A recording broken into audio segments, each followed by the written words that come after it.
আমরা চিনির কারাটে ক্লাসে আছি আর দিদির শরীরটা একটু সুস্থ নেই, অনেক শপিং করেছে, টায়ার্ড হয়ে গেছে। পেছনে এয়ারপোর্ট, ওই যে আমাদের চিনি ওইখানে প্র্যাকটিস করছে, ঘুরছে।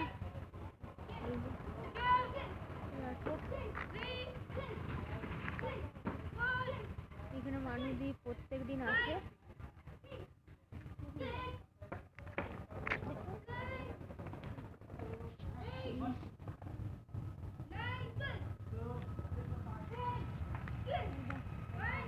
প্রত্যেক দিন আমি এবারে কালকে আমি মানদিদি আর চিনি কালকে বাড়ি চলে যাবো। আমি বলেছি আমার মিস করবে। এই যে পেছনে এই যে প্লেন উঠলো একটা, প্লেন উঠলো একটা,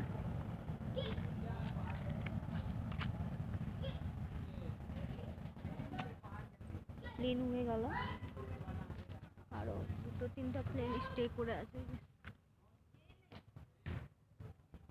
চলুন পরে দেখা হচ্ছে আবার।